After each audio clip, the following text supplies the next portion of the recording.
கேட்டு என் உரையை முடிக்கின்றேன். धन्यवाद. बैठिए. श्री राघव चड्ढा जी. सर आमतौर पे देखा जाता है 20 कि मिनट्स. सर आमतौर पे देखा जाता है कि जब भी वित्तीय बजट देश में प्रस्तुत किया जाता है तो देश के कुछ वर्ग उस बजट से खुश होते हैं और कुछ वर्ग उस बजट से निराश होते हैं, लेकिन इस बार सरकार ने वो अचीव कर लिया जिसे अचीव करना संभव ही नहीं था. इस सरकार ने इस बजट से लगभग देश के हर वर्ग को निराश किया. They have managed to displease all sections of our society. In fact sir, Bharatiya Janata party के अपने समर्थक भी, अपने वोटर भी इस बजट से बेहद निराश हैं. सर बजट 2024 में अगर आप सर इनको मुझे बोलने दीजिए, नहीं तो मैं if you want me to yield मैं बैठ जाता हूं सर. आप बैठो, आप बोलने दो. माननीय सदस्य, आप बोलो ना. माननीय सदस्य, क्या प्रॉब्लम है? कृपया बैठे. बैठो आप. क्या बैठ जाए? बैठो आप. प्लीज बैठिए. आप बोलिए चड्ढा जी, प्लीज कंटिन्यू बोलिए. सर पिछले 10 सालों में टैक्स लगा कर सरकार ने एक देश के आम आदमी का खून चूस लिया. अब आप मानिए आप 10 रुपए कमाते हैं, उसमें से 3-3.5 रुपए आप इनकम टैक्स के माध्यम से दे देते हैं, 2 रुपए 2.5 रुपए जीएसटी आपका चूस लेता है, 1.5-2 रुपए आपका कैपिटल गेन टैक्स लगता है, सेस सरचार्जेस 1-1.5 रुपए के लग जाते हैं, तो मात्र 10 रुपए में से 7-8 रुपए तो सरकार के खजाने में चला जाता है. तो आम इंसान को मिलता क्या है, आम आदमी को मिलता क्या है? और सरकार जो हमसे इतना टैक्स लेती है उसके बदले में सरकार हमें देती क्या है?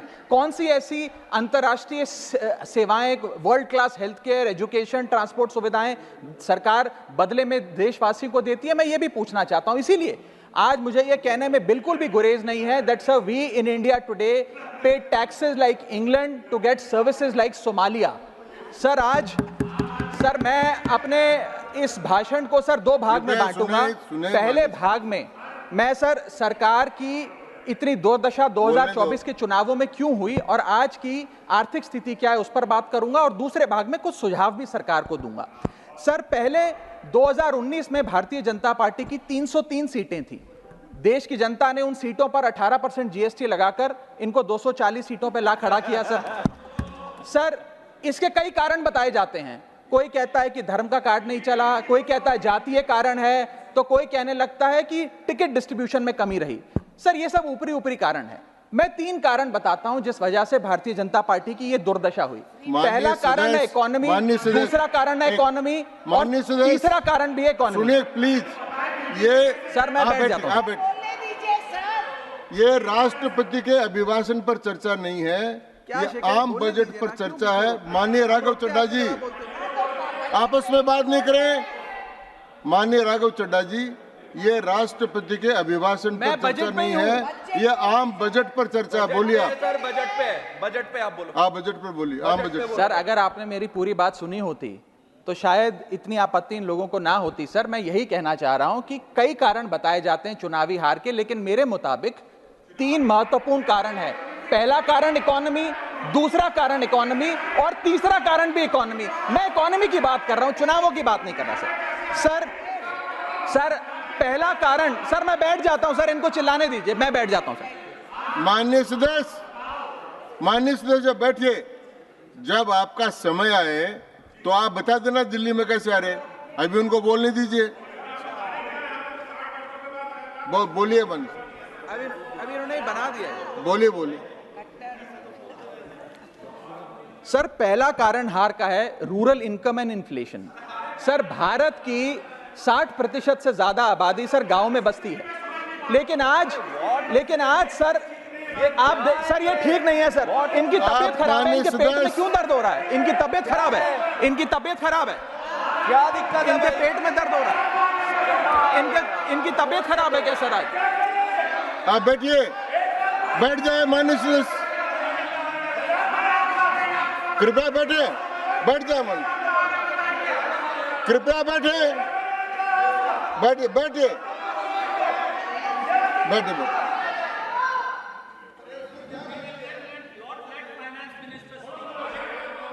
आप माननीय सदस्य डिस्टर्ब मत करें, इनको बोलने दें. आपको बोलने का अवसर मिलेगा, अब इनको बोलने दें. हाँ सर मैंने 2.5 मिनट बोला, उसमें 5 बार इन्होंने इंटरप्ट किया. मैं अपना समय सूद समेत इनसे वसूलूंगा सर। सर मैं आगे चलता हूं सर। इस देश में ये सर पहला ब्याज- मेरा कारण था ब्याज की आदत ठीक नहीं है sir, rural income and inflation. Sir आज rising rural inflation, rural unemployment, low crop yield, income inequality, farmer debt, high input cost, low income, no MSP और क्रॉप लॉसेस के चलते यह आलम है सर कि रूरल इनकम ग्रोथ वित्तीय वर्ष 23-24 में डेकेडल लो पे है, डेकेडल लो पे। और सर इसी के साथ साथ किसानों की आय दुगना करने का वादा था, स्वामीनाथन कमीशन के अनुसार एमएसपी देने का वादा था, वो वादे जब पूरे नहीं हुए तो आलम यह है सर कि पिछले 25 महीने लगातार रियल रूरल वेजेस डिक्लाइन पर हैं लगातार। और इसके साथ साथ यूपीए के दौरान, कांग्रेस पार्टी की सरकार के दौरान फार्म वेजेस में 8.5% का इजाफा देखा गया था। एनडीए 1 के दौरान 3% और एनडीए 2 के दौरान -0.6% का इजाफा देखा गया, यानी कि रूरल वेजेस गिरती जा रही हैं।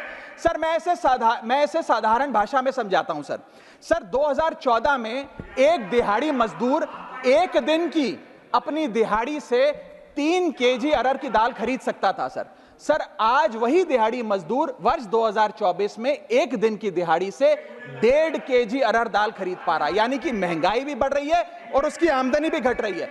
इसका नतीजा क्या हुआ सर? इसका नतीजा यह हुआ कि इनका वोट शेयर घटा, रूरल एरियाज में 5% भाजपा का वोट शेयर घटा, इनके खुद के यूनियन एग्रीकल्चरल मिनिस्टर चुनाव हार गए और 398 रूरल सीट्स में से 2019 में इनको 236 मिली थी, आज 398 सीट्स में से इस बार मात्र 165 सीटें मिली हैं, यानी कि रूरल इंडिया में इनको नकार दिया गया है सर दूसरा मेरा जो आज देश में आर्थिक स्थिति है जिसके कारण इनकी भी ये चुनावों में दशा हुई, उसका है फूड इन्फ्लेशन। सर थाली का बजट बिगड़ गया सर, आटा हो, दूध हो, चावल हो, दही हो, हर वस्तु पे महंगाई का आलम है, जीएसटी का आलम है और लगातार इस देश में फूड इन्फ्लेशन बढ़ता जा रहा है।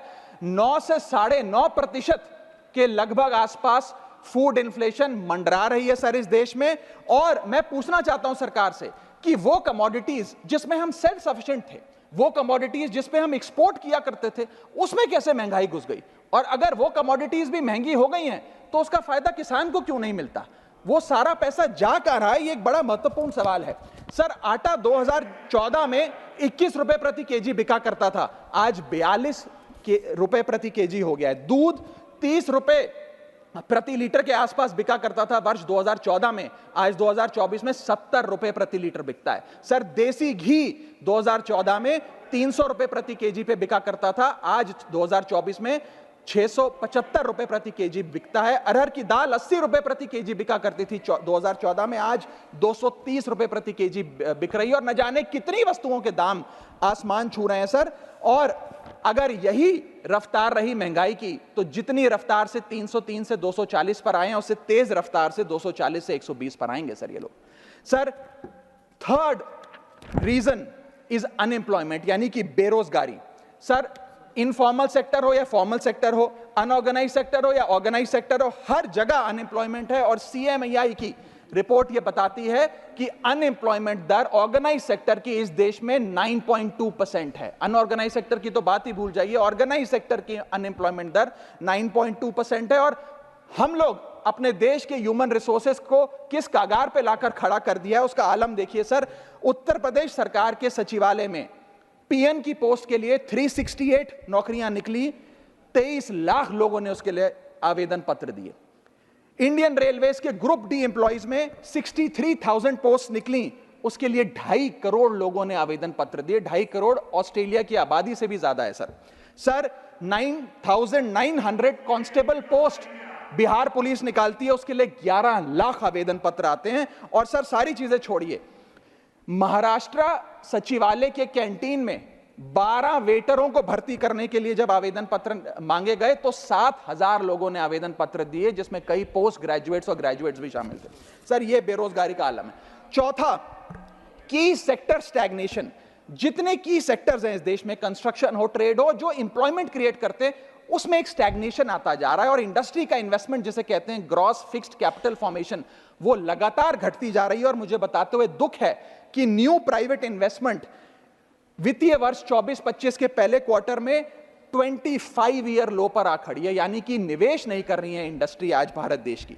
सर, पांचवा कारण है गिरती हुई पर कैपिटा इनकम, यानी कि प्रति व्यक्ति आय। देश के 12 राज्यों में लगातार पर कैपिटा इनकम घटी, उन 12 में से 9 राज्यों में भारतीय जनता पार्टी का वोट शेयर भी घटा।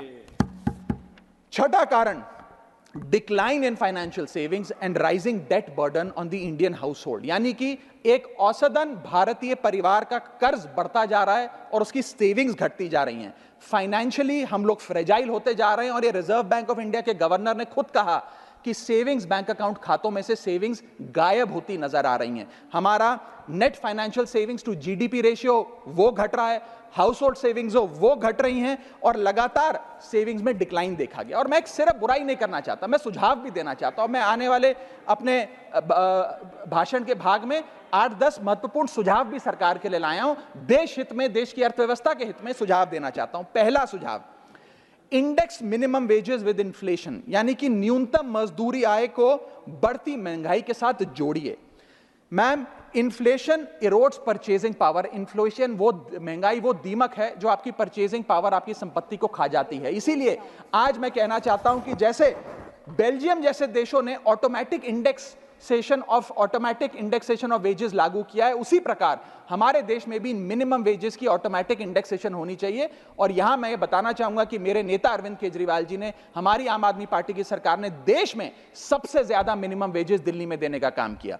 दूसरा मेरा महत्वपूर्ण सुझाव, rework the agricultural pricing formula, यानी कि जब किसान खुले बाजार में अपनी फसल बेचने जाता है मैम, तो वहां पर एक मिनिमम रिजर्व प्राइस होना चाहिए, यानी कि उस प्राइस के नीचे किसान की कमाई नहीं होगी, किसान को उस रेखा के नीचे का दाम नहीं मिलेगा। इससे प्राइस वोलेटिलिटी से किसान बचेगा, इकोनॉमिक सिक्योरिटी किसान को मिलेगी और प्रोडक्शन में कंटिन्यूटी रहेगी। मेरा तीसरा सुझाव, legal guarantee to MSP in accordance with Swaminathan commission report. Swaminathan commission report की बात सुनते सुनते कि हम लागू करेंगे, मेरे भी बाल पक गए हैं, लेकिन आज तक लागू नहीं हुआ। मैं अनुरोध करूंगा सरकार से कि उस लीगल गारंटी को देश के किसान को सौंपे। चौथा और बहुत महत्वपूर्ण, हाथ जोड़कर विनती करना चाहूंगा, restore indexation on long term capital gain.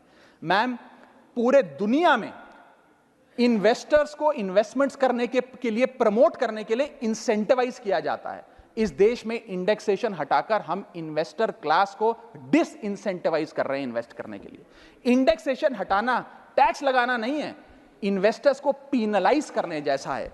Madam, मैं बताना चाहता हूं, inflation ravages the value of money. पैसे को खा जाता है इन्फ्लेशन, इसीलिए हम कॉस्ट ऑफ एक्विजिशन को इंडेक्स कर कैपिटल गेन टैक्स की कैलकुलेशन करते हैं। और जो लोग खुश हैं आज कि कैपिटल गेन टैक्स को 20% से घटाकर 12.5 कर दिया है, उनके लिए मैं एक उदाहरण लाया हूं। इस उदाहरण के माध्यम से हम समझ जाएंगे कि कैसे इंडेक्सेशन हटाना इस देश के इन्वेस्टर को एक बहुत बड़ी उसकी जेब पे डाका डालने जैसा है। मैडम, फर्ज करिए कि 2001 में आपने 1 करोड़ रुपए का एक मकान खरीदा। वो मकान की दर 6% के हिसाब से बढ़ती गई उसकी वैल्यू, और आज वो मकान जो 1 करोड़ का आपने 2001 में खरीदा था, वो आज 4 करोड़ 17 लाख रुपए का हो गया। अब 2 सिनेरियो हैं, एक इंडेक्सेशन का सिनेरियो जिसमें आप बेचें उस पर टैक्स लगे, और एक नया सिनेरियो जिसमें आप उसे बेचेंगे तो नई रेट के अकॉर्डिंग उस पर टैक्स लगेगा। मैं पहले पुराने सिस्टम के हिसाब से, इंडेक्सेशन वाले सिस्टम के हिसाब से उस पर कितना टैक्स लगेगा वो आपको बताना चाहता हूं। आज वो मकान जो आपने वर्ष 2001 में 1 करोड़ का खरीदा था, वो आप 4 करोड़ 17 लाख रुपए का बेचती हैं, तो आपकी सेल प्राइस 4 करोड़ 17 लाख, लेकिन आपकी purchase price, inflation adjusted indexed purchase price 1 crore नहीं, लगभग 3 करोड़ 60 लाख के आसपास आती है। यानी कि आपका sale price minus purchase price, जो प्रॉफिट ऑन सेल है, वो 54 लाख रुपए होता है। उस 54 लाख रुपए पर 20% के अकॉर्डिंग आप पे टैक्स लगता है, यानी कि इंडेक्सेशन वाले फॉर्मूले से आपको कुल टैक्स 10,80,000 रुपए देना पड़ता है। मैं राउंड ऑफ करके 11 लाख रुपए कहता हूं। लेकिन जो नई व्यवस्था है जिसमें इंडेक्सेशन आपसे छीन लिया गया है, उसमें sale price 4 crore 17 lakh, cost price 1 crore, मुनाफा 3 करोड़ 17 लाख, उस पर 12.5% टैक्स, यानी कि टैक्स कुल मिलाकर आपका बनता है 39 लाख 62,000, यानी कि नई व्यवस्था में वही 1 करोड़ का मकान अगर आप बेचेंगे आज 4 करोड़ 17 लाख का, तो आपको लगभग 40 लाख रुपए टैक्स देना पड़ेगा, और पुरानी व्यवस्था में आपको मात्र 11 लाख रुपए टैक्स देना पड़ेगा, यानी कि 40 माइनस 11 लगभग 29 लाख रुपए का एडिशनल टैक्स आपको देना पड़ेगा मात्र 1 करोड़ रुपए के प्लॉट की सेल पर। यह है इंडेक्सेशन का खेल। इसीलिए indexation long term capital investments के लिए अति आवश्यक है। मैं सरकार से अनुरोध करूंगा कि उसे ना हटाएं, और आज मैं इस सदन में भविष्यवाणी करता हूं, अगर आपने इंडेक्सेशन वापस लागू नहीं किया तो 3 चीजें होने जा रही हैं इस देश में। पहला, रियल एस्टेट में इन्वेस्टमेंट गिरने वाली है और लोग अपना ड्रीम होम कभी नहीं खरीद पाएंगे। दूसरा, अंडर वैल्यूएशन होगी प्रॉपर्टी डील्स की, सब लोग सर्कल रेट पे प्रॉपर्टी खरीदेंगे बेचेंगे, कोई असल कीमत नहीं बताएगा। और थर्ड थिंग जो इस देश में होने जा रही है, रियल एस्टेट सेक्टर में भारी तादाद में ब्लैक मनी आने जा रहा है अगर आपने ये इंडेक्सेशन का फैसला वापस नहीं लिया। मेरा 5वां सुझाव सरकार को, फाइनेंशियल सेविंग्स को इंसेंटिवाइज करिए। डेट में, इक्विटी में, म्यूचुअल फंड्स में, बैंक डिपॉजिट्स में फाइनेंशियल इन्वेस्टमेंट्स, और खास करके जो 24 से 36 महीने से अधिक लोग अपनी इन्वेस्टमेंट रखते हैं उन्हें इंसेंटिवाइज करिए, टैक्स मत करिए, पीनलाइज मत करिए। और मैं कहूंगा आने वाले समय में आपको लॉन्ग टर्म कैपिटल गेन पे टैक्स अबॉलिश करने के लिए भी सोचना चाहिए, ना कि उसे सिर्फ कम करना चाहिए। छठा मेरा सुझाव, review, revise and simplify GST. GST जिसे गहरा संकट टैक्स या गब्बर सिंह टैक्स के नाम से आज देशवासी जानते हैं, रोटी हो, कपड़ा हो, मकान हो, हर चीज पे जीएसटी लगा लगा कर हमने इस देश के इन्फ्लेशन पर भी जीएसटी लगा दिया, सारी चीजें महंगी हो गई। मेरा सुझाव है सरकार से कि इस जीएसटी के पूरे फ्रेमवर्क को कॉम्प्रिहेंसिवली स्टडी कर रिवाइज करिए। एक्सपोर्ट ओरिएंटेड सेक्टर्स में जीएसटी कम करिए ताकि हम ग्लोबली कंपेटिटिव बन सकें। एसएमई सेक्टर जो नौकरियां देता है, छोटे उद्योग हैं, उसमें जीएसटी कम करिए। और एसेंशियल कमोडिटीज, दूध, दही, चावल, रोटी, चावल, आटा, उस पर कम से कम जीएसटी विड्रॉ करिए। मेरा 7वां मेरा सुझाव, give more to states. India is a union of states. States की जेब में थोड़ा पैसा डालिए। कोलिशन पॉलिटिक्स के कंपल्शन हम समझते हैं कि आपको बिहार को, आंध्र प्रदेश को ज्यादा पैसा देना था, लेकिन उन राज्यों ने जिन्होंने आपको भरपूर वोट दिया, गुजरात ने, दिल्ली ने, मध्य प्रदेश ने, उड़ीसा ने, झारखंड ने, छत्तीसगढ़ ने, जिन लोगों ने अपने राज्यों की लगभग सारी सीटें आपकी झोली में डाल दी, उनसे क्या गलती हुई? उन राज्यों को आपने दिया एक एक झुंझुना और बाकी 2 राज्यों को पे सब कुछ लौटा दिया। तो ये डिस्क्रिमिनेटरी फेडरलिज्म नहीं होना चाहिए, कोऑपरेटिव फेडरलिज्म होना चाहिए। ये गुहार में लगाना चाहूंगा। और इस सरकार को एक बुरी आदत है सेस और सरचार्ज लगाकर पैसा वसूलने की। सेस और सरचार्ज वो टैक्स है सरकार का जिसे उन्हें राज्यों के साथ बांटना नहीं पड़ता, वो डिविजिबल पूल में नहीं जाता।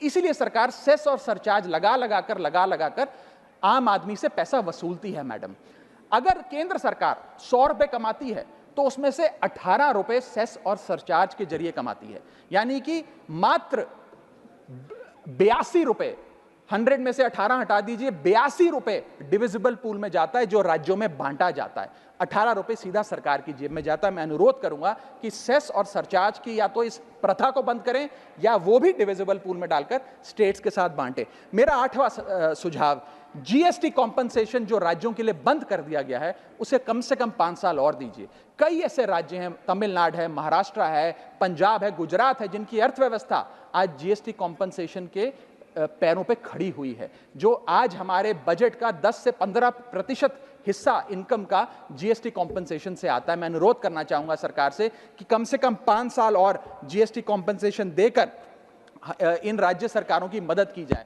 और अंत में बस मैं यही अपनी बात बोलकर खत्म करूंगा मैडम, कि इस बजट ने टैक्स बढ़ा बढ़ाकर इस देश के आम आदमी के खून चूसने का काम किया। मैं अनुरोध करूंगा कि डायरेक्ट टैक्स हो या इनडायरेक्ट टैक्स हो, इस पूरी व्यवस्था पे एक बार फिर से गौर फरमाया जाए। जो मैंने शुरुआत में कहा था उसे दोहराऊंगा, हम 10 रुपए अगर कमाते हैं तो उस पर 3-3.5 रुपए इनकम टैक्स लगता है, उस पर 2 से 2.5 रुपए जीएसटी खा जाता है, 1.5 रुपए का कैपिटल गेन टैक्स लगता है, आधे पैसे का सरचार्ज और सेस लगता है, यानी कि 10 रुपए में से 6 से 7 रुपए सरकार की जेब में चले जाते हैं। यानी कि अगर आप साल में 10 रुपए कमा रहे हैं तो 7 से 8 महीने की जो आपकी कमाई है वो सरकार ले जाती है, मात्र 3-4 महीने की कमाई आपकी जेब में आती है, और उस पर भी अन्य प्रकार के टैक्स लगते हैं। और उसके बदले में हमें कोई सुविधाएं नहीं मिलती है, ना ट्रांसपोर्ट, ना हेल्थ केयर, ना कोई इंफ्रास्ट्रक्चर, कोई ऐसे जैसे और बड़े बड़े विकसित देशों में, United states of America, United kingdom, European countries में जो हाई टैक्स रिजीम्स मानी जाती हैं, उनमें नागरिकों को सुविधा दी जाती है, लेकिन उसके बदले में दिल्ली में, हिंदुस्तान में, देश भर में कोई ऐसी सुविधा केंद्र सरकार नहीं देती है। इसीलिए यह कहा जाता है that we impose taxes like the Europeans do to get services like sub-Saharan countries। मैं अनुरोध करूंगा सरकार से कि इस टैक्स फ्रेमवर्क को डायरेक्ट हो या इनडायरेक्ट टैक्स हो, उसका भी एक कॉम्प्रिहेंसिव रिव्यू करें। बहुत बहुत शुक्रिया। धन्यवाद माननीय